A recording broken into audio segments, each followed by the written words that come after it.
Bon, là maintenant, on va aborder une autre notion, celle de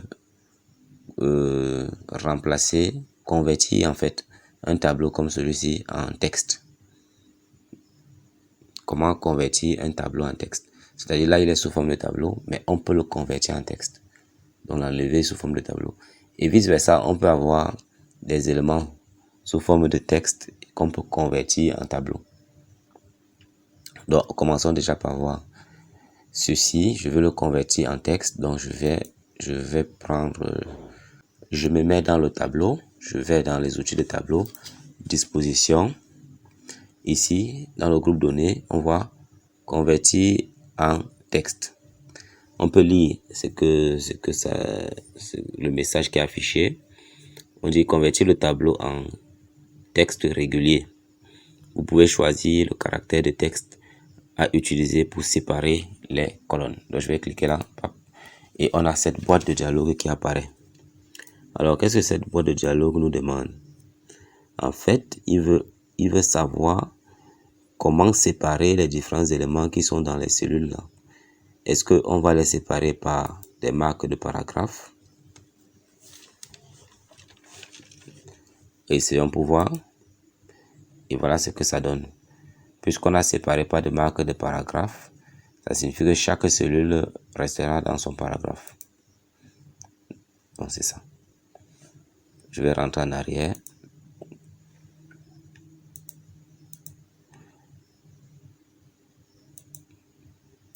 Maintenant, si on les sépare par des tabulations, ça veut dire qu'il y aura une tabulation qui va séparer chaque élément. Et si on peut voir, voilà. Donc ici, numéro de parc et état, il y a une tabulation, tabulation, tabulation. Donc il y a une tabulation qui sépare chaque élément de mon tableau qui était là. Je peux revenir en arrière. J'essaye encore une autre option. On peut aussi dire pas des points-virgules. Ça veut dire que tous les éléments de mon tableau-ci seront séparés par des points-virgules. Si je clique, on voit bien que numéro de parc, point-virgule, état, point-virgule. Donc bref, chaque élément de mon tableau, tous les éléments, ils sont séparés par des points-virgules. Je peux revenir. Et la dernière option, tout autre symbole que je peux choisir. Par exemple, je choisis ce symbole-ci. Et quand je mets OK, on voit que toutes les cellules sont désormais sous forme de texte là et séparées par l'élément que j'ai choisi. Bon, moi je vais choisir de les séparer par les tabulations. Et donc voilà mon texte. Alors, en fait, mon tableau qui a été transformé en texte, un texte simple. Hein. Donc, le voilà. Donc, c'est parfois utile de faire cette manipulation.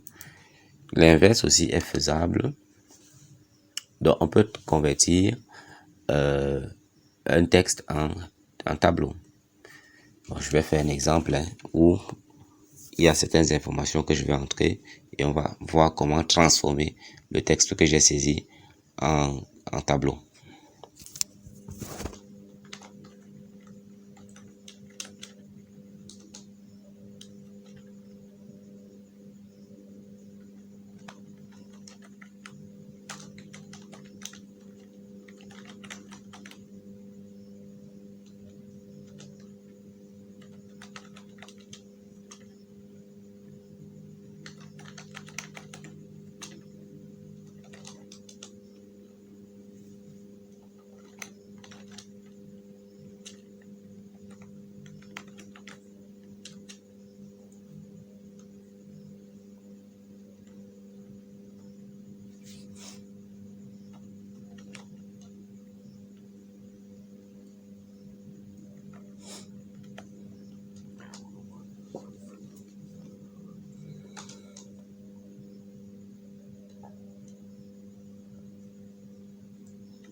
Ok, donc là j'ai une sorte de tableau, ou bien en fait une sorte de données textuelles là, donc des textes simples, où j'ai le nom, le prénom, la fonction, et voilà.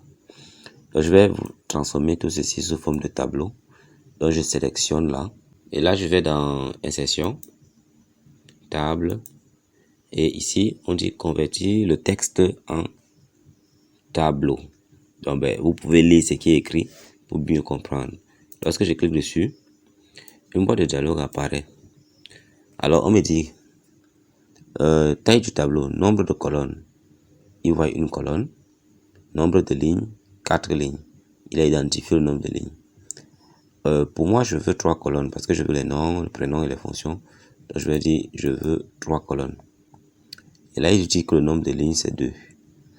Alors, ils disent comportement de l'ajustement automatique, bon bref, séparateur, séparer le texte au niveau des marqueurs de paragraphe. Voilà, maintenant, comment il va faire pour séparer ce texte et les mettre dans les cellules? Il dit ici, par les marqueurs de paragraphe. On connaît les marqueurs de paragraphe, les P renversés. Peut-être qu'il fallait afficher ces caractères non imprimables là. Et donc, je reviens là.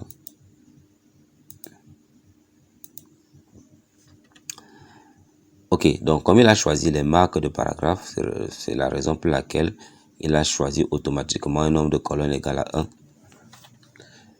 Parce que là, le premier élément sera celui-ci.